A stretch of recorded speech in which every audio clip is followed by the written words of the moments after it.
বর্ধমান 5 ওয়াক্ত আপনি নামাজি, কালকে বর্ধমানে যখন পৌঁছাবেন জোহরের সময় হয়ে গেছে, নামাজের সময় হয়ে গেছে, আপনি একা একা নামাজ পড়বেন, তাহলে ওখানে জোহরের নামাজ অ্যাকচুয়ালি জোহরের নামাজ কয় রাকাত ফরজ হয়? 4 রাকাত। আর ওখানে যাওয়ার পর আপনি তাহলে কয় রাকাত পড়বেন? মুসাফির হয়ে গেছে, কসর, তাহলে আপনাকে পড়তে হবে 2 রাকাত। আর আমরা যদি বলি না আমি 5 ওয়াক্ত নামাজি, আমি আল্লাহকে ভালোবাসি, আমি 2 রাকাত পড়বো না, আমি 4 রাকাত পড়বো, হবে? তাহলে স্বইচ্ছায় কারবার চলবে না। তাহলে এখানে হুকুম আছে আপনি নামাজি হতে পারে, আপনি 5 ওয়াক্ত নামাজি মানছি, কিন্তু আল্লাহ রাসূলের হুকুম আপনার কসর, আপনি মুসাফির, আপনি ওখানে 4 রাকাত পড়তে পারেন না, আপনাকে 1 রাকাতই পড়তে হবে, এই 2 রাকাত পড়তে হবে। আবার ধরে নেন আপনি 5 ওয়াক্ত নামাজি, আপনার হঠাৎ করে শরীরটা খারাপ, কালকে বাড়িতে জোহরের সময় আপনি নামাজ পড়া কিছু বোঝেন, নামাজের সময় হয়ে গেছে, আপনি ভাবছেন শরীরটা আছে অসুস্থ, আজকে আমি 4 রাকাত পড়বো না, জোহরের নামাজটা 2 রাকাত পড়বো, হবে? আপনি দাঁড়াতে পারছেন না, বসে পড়েন, বসে পাচ্ছেন না, শুয়ে পড়ে, কিন্তু আপনাকে 4 রাকাতই পড়তে হবে, এটাই হলো শরিয়াত। আপনি বাড়াতে পারবেন না আর কমাতেও পারবেন না। আর এই যারা শরিয়াতের বাউন্ডারির বাইরে চলে যাবে, ফেরাউনের কাছে আল্লাহ দান করাবে, আর শরিয়াতের বাউন্ডারির মধ্যে যারা জীবন যাপন করবে, আমার আল্লাহ পাক ওদের ঘরে জান্নাত নসিব করে দেবে। জোরে বলে। আজকাল হক কথা বললে অনেক জ্বালা, হক কথা বললে অনেক জ্বালা। তবে একটা কথা মাথায় রাখবেন, সোনার দোকানে বেশি ভিড় হয় না মুদিখানায় বেশি ভিড় হয়? বলেন, মুদিখানায় বেশি ভিড় হয়, কারণ অনেক সস্তায় মাল পাওয়া যায়। মুদিখানায় সব প্রয়োজন জিনিস কিন্তু সস্তা, আর সোনার দোকানে গেলে টাকা লাগে। যেখানে আপনার এই হক পথে থাকার জন্য আপনাকে চারিদিক থেকে বাধা আসবে, বিভিন্ন দিক থেকে আপনার উপরে টর্চার হবে, অত্যাচার হবে, আপনি যখন এই টর্চারকে, অত্যাচারকে যখন সহ্য করে নেবেন, তখন আপনি যাবেন আপনি খাঁটি সোনা হয়ে গেছে। আজকে ওলিয়া আউলিয়াদের জীবনের দিকে তাকান, নবীদের জীবনের দিকে তাকান, সাহাবাদের জীবনের দিকে তাকান, তাবিঈনদের জীবনের দিকে তাকান, অত সহজ, এত সহজে আজকে মনে করছেন কি আমাদের ঘরে শরিয়াত চলে এসেছে সস্তায়? এই তো আজ আমরা চলে নামাজ পড়ি, এই নামাজটাকে পৌঁছাবার জন্য কত সাহাবা শহীদ হয়েছে জানেন? এই তো জোহরের নামাজ সময় হয়ে গেছে, চপ পড়ে আছে, এই নামাজটা আজকে পেয়েছেন জানেন? এই নামাজকে আপনার আমার ঘরে পৌঁছাবার জন্য আমার রাসূলুল্লাহ ঘর হারা, ভিটে হারা, সব কিছু ত্যাগ করেছে, রাসূলুল্লাহর সঙ্গে সাহাবারা জীবন দিয়েছে। কথা ঠিক না? আজকে দেখেন সস্তায় ইসলামটা পেয়ে গেছি বলে, সস্তায় নামাজ পেয়ে গেছি বলে, সস্তায় আযান পেয়েছি বলে, সস্তায় কুরআন পেয়েছি বলে আজকে আমরা এই গুরুত্বটা দিচ্ছি না। আপনি ভাববেন আপনি রাসূলুল্লাহকে কিন্তু লজ্জিত করছেন। আল্লাহ নবী একজন জীবনে আবার রাসূলুল্লাহ কয়েকটা বড় বড় যুদ্ধের ময়দানে গিয়েছিলেন, আপনি জানেন? সবথেকে বড় যুদ্ধ হচ্ছে সেটা হচ্ছে বদরের যুদ্ধ, জানেন না? তারপরে সবথেকে বড় যুদ্ধ ছিল সেটা হচ্ছে উহুদের যুদ্ধ। শুনেছেন না? শুনেন? এই কথা বলছেন না? আল্লাহ নবী উহুদের যুদ্ধের ময়দানে যাবে, সাহাবাদের মধ্যে ঘোষণা দিলেন সাহাবাদের মধ্যে, কারণ আমার রাসূলুল্লাহ জানেন ইতিপূর্বে নবীদের সাথে তাদের সাহাবারা, তাদের অনুসারীরা রাসূল তারা সেই সমস্ত নবীদের পিছে পিছে গেছে, কিন্তু তারা রাসূলকে ফাঁকি দিয়ে চলে এসেছে। আমার রাসূলুল্লাহ একটু ঘাবড়ে গেলেন, ঘোষণা দিলেন যে আমি রাসূলুল্লাহ ঘোষণা দিলাম যারা উহুদের যুদ্ধের ময়দানে আমি রাসূলুল্লাহর সাথে হাজির হবে, আমার আল্লাহ পাক এক একজনকে এক একটা আসমান আর জমিনের মতো আল্লাহ এক একজনকে একটা করে জান্নাত নসিব করে দেবেন। সকলে জোরে বলে। আমার রাসূলুল্লাহ যখন ঘোষণাটা দিলেন, কিতাবের মধ্যে এসেছে সাহাবা হুজুরদের মধ্যে একটা ঠেলাঠেলি চালু হয়ে গেল। সাহাবা হুজুরদের মধ্যে একটা ঠেলাঠেলি চালু হলো, কারণ ওই সাহাবা বলছে আমি আগে রাসূলুল্লাহ দরবারে নামটা লিখাবো, আবার একটা সাহাবা বলছে আমি আগে লিখাবো। তাহলে ভালো জায়গায় কিনারা আগে নাম লিখাতে চাইছে, আর আজকে আপনাদের এইটা কি পাড়া, শ্যামনগরে মোল্লাপাড়ায় আজকে ভালো জায়গায় মানুষ নয়, দেখেন মেলার ময়দানে মানুষ। আমি এটাই বলতে চাইছিলাম, এটা হলো সোনার দোকান, ওটা হলো মুদিখানার দোকান। কিনারা কম্পিটিশন করতেন ভালো জায়গায় নামটা লিখাবো কি করে, রাসূলুল্লাহর জন্য জীবন দেবো কি করে। সাহাবা হুজুরদের মধ্যে খেলা চালু। ও বলছে আমি আগে লিখাবো, ও বলছে আগে লিখাবো। কারণ আল্লাহ নবী হয়তো নিচ্ছে নাম লিখতে লিখতে হঠাৎ করে যদি রাসূলুল্লাহ বলে আর প্রয়োজন নাই, তাহলে আমার নসিব হয় যা হবে না। ও আমার ভাইয়েরা জোনেরা, কিতাবের মধ্যে পাওয়া যায় আমার নবী পাকের দরবারে সাহাবা হুজুররা এসে নাম লিখাবার জন্য নিজেদের মধ্যে ঠেলাঠেলি চালু করে দিয়েছে। সাহাবা হুজুররা রাসূলুল্লাহ দরবারে নাম লিখাবে। আল্লাহ রাসূল মাথা থেকে পা পর্যন্ত প্রত্যেকটা সাহাবাকে ভালো করে লক্ষ্য করছেন। কেননা উহুদের যুদ্ধের ময়দানটা বড় একটা টাপ ময়দান। উহুদের যুদ্ধের ময়দানটা একটা কঠিন লড়াইয়ের জায়গা। উহুদের যুদ্ধের ময়দানে কোনো মানুষকে, এমন কোনো মানুষকে নিয়ে যাওয়া যাবে না যে মানুষগুলো দুর্বল হবে, যে মানুষগুলো কমজোর হবে। ও ভাইজানেরা, আমার রাসূলুল্লাহ সাহাবা হুজুরদের ঘরে ভালো করে পরীক্ষা করতে লাগলেন। ভালো করে পরীক্ষা করতে। ও ভাইজানেরা, কিতাবের মধ্যে পাওয়া যায় আল্লাহ নবী দরবারে একের পর এক সাহাবারা নাম লিখতে লেগেছে। এমন সময় আমার রাসূলুল্লাহ দরবারে একটা সাহাবা আসলেন, যিনার নাম হলো হযরতে আমর, যিনার নাম হলো আমর বিন জুমুর। রাসূলুল্লাহ দরবারে আসলেন, আল্লাহ নবীকে বলতে লাগলেন, ইয়া রাসূলুল্লাহ হাবিবাল্লাহ, আমি আপনার সঙ্গে যুদ্ধের ময়দানে যেতে চাই। ইয়া রাসূলুল্লাহ হাবিবাল্লাহ, আমি আপনার সঙ্গে যুদ্ধের ময়দানে যাব, আপনার সঙ্গে আমি হতে চাই। ওই সময় আমার নবী পাক মাথা থেকে পা পর্যন্ত, সাহাবা হুজুরের মাথা থেকে পা পর্যন্ত লক্ষ্য করলেন। আল্লাহ নবী লক্ষ্য করছে কিনা।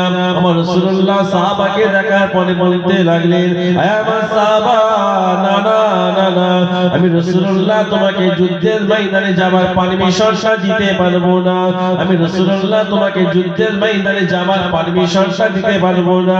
আল্লাহ নবী যখন এই কথা বলছিলেন, কিতাবের মধ্যে পাওয়া যায় হযরতে আমর আমার রাসূলুল্লাহ সাহাবা ঝরঝর করে কাঁদতে লাগলেন, ইয়া রাসূলুল্লাহ, ইয়া হাবিবাল্লাহ, না না না, আপনি আমাকে মানা করবেন না, আপনার সাথে আমি যুদ্ধের ময়দানে যেতে চাই। আপনি তো ঘোষণা দিয়েছেন যারা যুদ্ধের ময়দানে যাবে আমার আল্লাহ পাক এক একজনকে একটা করে আসমান জমিনের মতো জান্নাতের অধিকারী করে দেবে। ইয়া রাসূলুল্লাহ হাবিবাল্লাহ, আপনি আমাকে মানা করবেন না, আমি আপনার সঙ্গে যুদ্ধের ময়দানে যেতে চাই। হুজুর, আপনি আমাকে মানা করবেন না, আমি আপনার সঙ্গে যুদ্ধের ময়দানে যাব। হুজুর, আপনি আমাকে কেন মানা করছেন? ও ভাইয়েরা, একবার ভাবলেন না যুদ্ধের ময়দানে গেলে গদ্দার যেতে পারে? আল্লাহ নবী ওই সময় বলেছিলেন, না বাবা, আমি তোমাকে যাবার পারমিশনটা দিতে পারবো না, আমি তোমাকে যেতে বলতে পারবো না। সাহাবা হুজুর ঝরঝর করে কাঁদতে লাগলেন, ইয়া রাসূলুল্লাহ হাবিবাল্লাহ, আপনি কি কারণে আমাকে মানা করছেন? কিসের জন্য আপনি আমাকে নিষেধ করছেন? কি কারণে মানা করছেন? আল্লাহ নবী ওই সময়তে সাহাবা হুজুরকে লক্ষ্য করে বললেন, ও বাবা আমর, তুমি হলে একজন দুর্বল মানুষ, তুমি একজন দুর্বল। উহুদের যুদ্ধের ময়দানে আমি দুর্বলদের ঘরে পারমিশনটা দিতে পারবো না।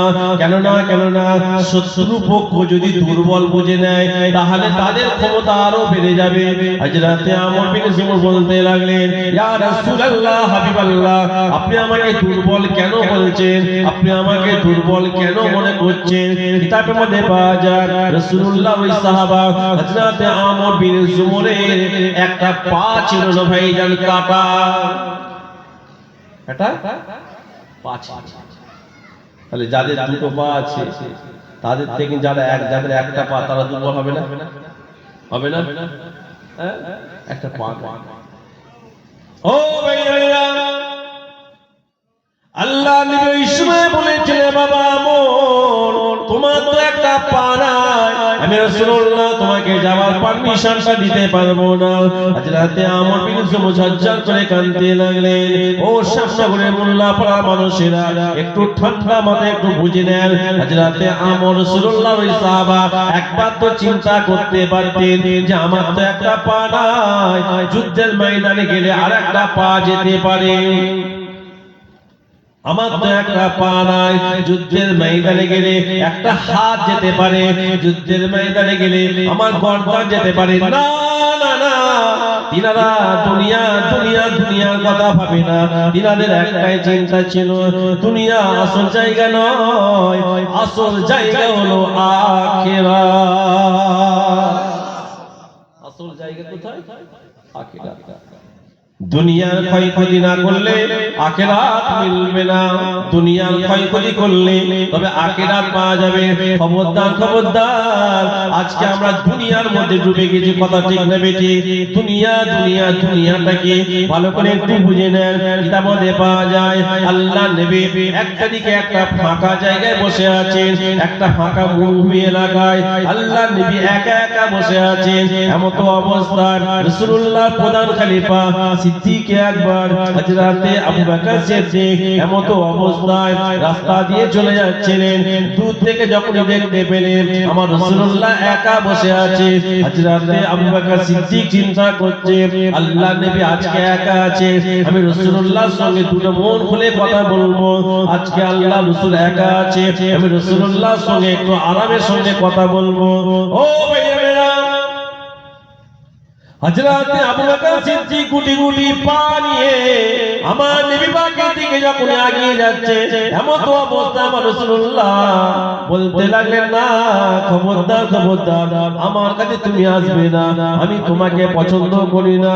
আমার কাছে খবরদার তুমি আসবে না, আমি তোমাকে পছন্দ করি না, তুমি আমার কাছ থেকে দূরে সরে যাও। খবরদার খবরদার, আমার কাছে তুমি আসবে না, আমি তোমাকে পছন্দ করি না, তুমি আমার কাছ থেকে দূরে চলে যাও। এই কথাটা যখন আমার নবী পাক বলতে লাগলেন, হযরতে আবু বকর চিন্তা করছেন এই কথাটা আমার রাসূলুল্লাহ আমাকে বলছে নাকি না অন্য কাউকে বলছে। এমন তো অবস্থায় হযরতে আবু বকর সিদ্দিক লক্ষ্য করছে, হযরতে আবু বকর নিজের পিছনে দেখছে যে আমার পিছনে কেউ আছে কিনা। হযরতে আবু বকর সিদ্দিক নিজের পিছন দিকে তাকালেন, কোনো মানুষকে দেখতে পেলেন না। হযরতে আবু বকর সিদ্দিক একবার ডান দিকে তাকালেন, কোনো মানুষকে দেখতে পেলেন না। একবার বাম দিকে তাকালেন, একবার দেখলেন কোনো মানুষকে দেখতে পেলেন না। সোজাসুজি তাকালেন, কোনো মানুষ না। হযরতে আবু বকর সিদ্দিক তখন মনে করলেন তাহলে হয়তো আমার দয়ার নবী আমি আবু বকরকে পছন্দ করে না, এই জন্য আমাকে বলতে লেগেছে আবু বকর খবরদার আমার কাছে তুমি আসবে না, আমি তোমাকে পছন্দ করি না, তুমি আমার কাছ থেকে দূরে চলে যাও। আবু বকর দেখছে দাঁয়ে বাঁয়ে সামনে পিছনে কেউ নাই। তাহলে আল্লাহ রাসূল যখন এই কথাটা বললেন তাহলে কাকে বলতে পারে? আবু বকর সিদ্দিক মনে করছে আমাকে ছাড়া কাকে বলে? আমাকে ছাড়া আর কে হতে পারে? আবু বকর সিদ্দিক ওই জায়গায় দাঁড়িয়ে ঝরঝর করে কাঁদতে লেগেছে। ও ভাইয়েরা, ও জোয়ান যুবকেরা, আল্লাহ নবী যখন দাঁড়িয়ে আল্লাহ নবী লক্ষ্য করছে হযরতে আবু বকর সিদ্দিক দাঁড়িয়ে দাঁড়িয়ে একটা জায়গায় কাঁদতে লেগেছেন। ওই সময়তে আমার নবী পাক ওই সময় আবু বকরকে লক্ষ্য করে বলতে লাগলেন, ও আমার আবু বকর, কি ব্যাপার আবু বকর, তুমি কেন দাঁড়িয়ে আছো? তুমি কেন দাঁড়িয়ে আছো? তোমার চোখে পানি কেন? তুমি কেন কাঁদো? কি হয়েছে তোমার? তুমি কেন কাঁদছো? ওই সময়তে হযরত আবু বকর বলতে লেগেছে, ইয়া রাসূলুল্লাহ হাবিবাল্লাহ, ইয়া রাসূলুল্লাহ, ইয়া হাবিবাল্লাহ, আজকে আপনার কাছে আমাকে যেতে নিষেধ করছে, আপনার কাছে আমাকে যেতে মানা করছে। ইয়া রাসূলুল্লাহ, ইয়া হাবিবাল্লাহ, আজকে এই মনের দুঃখে আমি কাঁদতে লেগেছি। ওই সময়তে আমার নবী পাক বলতে লেগেছে, হে আমার আবু বকর, না না না, আমি রাসূলুল্লাহ তোমাকে কথা বলতে পারি না। ওই সময় তো আমার নবী পাক বলতে লেগেছে, হে আমার আবু বকর, আমি রাসূলুল্লাহ তোমাকে কথা বলি না। হযরত আবু বকর বলতে লাগলেন, ইয়া রাসূলুল্লাহ, হাবিবাল্লাহ, আপনি যখন এই কথা বলেছিলেন, আমি আমার সামনে পিছনে ডানে বাঁয়ে আমি সব দিকে দেখেছিলাম, কোনো মানুষকে দেখতে পাই না। আমি চিন্তা করলাম হয়তো আপনি আমাকে এই কথা বলেছেন, এই মনের ভয়ে আমি দুঃখে কাঁদতে লেগেছি। কেন না ইয়া রাসূলুল্লাহ, হাবিবাল্লাহ, আজকে যদি আপনি আমার উপরে নারাজ হয়ে যান, তাহলে আমি আবু বকর জাহান্নামী হয়ে যাব। ইয়া রাসূলুল্লাহ, এই চিন্তা করে আমি দাঁড়িয়ে দাঁড়িয়ে কাঁদতে লেগেছি। ওই সময়তে আমার নবী পাক বলতে লেগেছে, আবু বকর, আমি কথাটা তোমাকে বলি না। হযরত আবু বকর বলতে লাগলেন, ইয়া রাসূলুল্লাহ, ইয়া হাবিবাল্লাহ, তাহলে আপনি এই কথাটা কাকে বললেন? হযরত আবু বকর বলতে লেগেছে, ইয়া রাসূলুল্লাহ, হাবিবাল্লাহ, তাহলে আপনি এই কথাটা কাকে টার্গেট করলেন? ওই সময়তে আমার নবী পাক বলেছিলেন, আমার আবু বকর, শোনো শোনো, আজকে তুমি যখন আমার দিকে আগিয়ে আসছিলে, আমি রাসূলুল্লাহ দেখতে পাচ্ছি না। আমার আল্লাহ পাক আমি রাসূলুল্লাহকে দেখাচ্ছে, আমি দেখতে পাচ্ছি না। তোমার পিছনে তোমার পিছনে দুনিয়া আগিয়ে আসছে। আমি রাসূলুল্লাহ যখনই দেখতে পেলাম, আমি দুনিয়াকে লক্ষ্য করে বলেছিলাম, এই দুনিয়া, আমি তোমাকে পছন্দ করি না, খবরদার আমার কাছে তুমি আসবে না, তুমি আমার কাছ থেকে চলে যাও। হে আবু বকর, এই কথাটা আমি রাসূলুল্লাহ দুনিয়াকে বলেছিলাম। আরো জোরে বলুন সুবহানাল্লাহ। ও শ্যামনগরের মানুষেরা, কিন্তু বড় দুঃখের বিষয় কি জানেন? আজকে আমরা নিজেরা দুনিয়ার মধ্যে ডুবে আছি, কথা ঠিক না বেঠি? দুনিয়াটা তাহলে কি? আমরা প্রশ্ন রাখছেন, দুনিয়াটা আমরা যে দেখতে পাচ্ছি, এই সূর্য ডুবছে, সন্ধ্যার সময় চাঁদ উঠছে, এটি দুনিয়া? এই গাছপালা, পশু পক্ষী, এটা দুনিয়া না। দুনিয়াটা কি? একটা উদাহরণ দিয়ে বুঝে নেবেন। আপনি নামাজ পড়তে বেরিয়েছেন, আপনি নামাজি মানুষ, নামাজ পড়তে বেরিয়েছেন, আপনি একটা বন্ধু সঙ্গে বেনামাজ, এই কই যাবি? এই জোহরের সময় হয়ে গেছে, নামাজটা জামাত নামাজ চ বাজার থেকে ঘুরে আসি, খুব দরকার আছে। এই যে আপনাকে ওই যে ফাঁদে ফেলছেন, আপনি ওর কথা শুনে যখন আপনি নামাজটা ছেড়ে দিচ্ছেন, ওটা আপনার বন্ধু হতে পারে, কিন্তু ওই মুহূর্ত দুনিয়া, ওটা ওর বডি, কিন্তু দুনিয়া ওকে গ্রাস করেছে বলে আপনাকে মুখে দিচ্ছে। আর আপনি যখন ওরই ফাঁদে পা দেবেন, আপনি যখন ওরই কথা শুনবেন, তখন আপনি দুনিয়ার মধ্যে আপনি ডুবে যাবেন। এই কথা বুঝতে পারছেন? হ্যাঁ, এই দুনিয়া থেকে আপনাকে আমাকে দূরে থাকতে হবে। দুনিয়া থেকে দূরে থাকতে গেলে বাংলা কথা বুঝে নেবেন, যেখানে আল্লাহ রাসূল নাই, সেটা হলো দুনিয়া। যে জিনিস উপর আল্লাহ রাসূল রাজি নয়, সেটা হলো দুনিয়া। যে জিনিসগুলোকে আল্লাহ রাসূল নিষেধ করেছে, সেই জিনিসগুলো হলো দুনিয়া। এই বুঝতে পারছেন? এটা হলো দুনিয়া। আপনারাই বলেন, যেগুলো আল্লাহ রাসূল নিষেধ করেছে, সেগুলো আজকে আমাদের মধ্যে বেশি আসছে না চলে যাচ্ছে? কথা বলে জলসা মাহফিল বাড়ছে, কমছে না। অনেক গ্রামে একটা জায়গায় দুটো মসজিদ হয়েছে, মাদ্রাসা বাড়ছে, সব বাড়ছে, কিন্তু আসল জায়গা কিন্তু শূন্য স্থান, ফাঁকা রয়ে যাচ্ছে। আসল জায়গা শূন্য স্থান। যত রকম ইবাদত আছে, সব থেকে বড় ইবাদত হলো কি? কথা বলে নামাজ। আফজালুল ইবাদাতুস সালাত। আপনি বিশ্বাস করেন আমি আপনাদের চিনি না, জানি না, আজকে এই মজলিসে আপনার নাম আছে, সেটা কিন্তু কোনো গুনাহ হবে না, কিন্তু অস্বীকার করলে গুনাহগার হবে। অস্বীকার করলে গুনাহগার হবে। এই মজলিসে বসেছেন কিনা আমার আল্লাহ পাক কিয়ামতের ময়দানে এই প্রশ্নটা আপনারা করবেন। এই মজলিসে এই জলসে আপনারা চাঁদা দিয়েছেন কিনা আমার আল্লাহ পাক কিন্তু এই প্রশ্নটা কিয়ামতের ময়দানে করবেন। কিন্তু আমার আল্লাহ পাক বিশ্বাস করেন, এই মজলিসে বসা থাকে আমার আল্লাহ পাক প্রশ্ন করবে, তোদের গ্রামে মজলিসে বসা থাকে তোরা ঈশার নামাজটা পড়েছিস? ঈশার নামাজটা আদায় করেছিস না? আমার আল্লাহ পাক কিন্তু এই প্রশ্নটা কিন্তু সবাইকে করবে। আমি আপনাদের চিনি না, জানি না, কিন্তু আমরা অনেক এখানে বসে আছি, ঈশার নামাজটাই পড়ি না। এটা হচ্ছে নফল, যে বসে আছে এটা নফল ইবাদত, ফরজ জিনিস ত্যাগ করে। গ্রামে যখন মানুষ মারা যায় আপনারা ফলো করবেন, হয়তো বলা হলো যে জোহর নামাজ কিংবা আসর বাদে আসর নামাজ পড়ে জানাজা হবে মসজিদে, আর ফাঁকা ময়দান আছে মসজিদে আসর জামাত পড়ে জানাজা হবে। আসর নামাজ চালু হয়েছে, মসজিদে মুসল্লি 50 জন, বাইরে জানাজা নামাজের জন্য দাঁড়িয়ে আছে 500 জন। এই কথা বুঝতে পারছেন না? আর আমার আল্লাহ বলছে আমি বেনামাজিদের দোয়া কবুল করি না, অথচ প্রথম কাতারে জানাজার নামাজের জন্য প্রথম কাতারে বেনামাজি দাঁড়িয়ে আছে।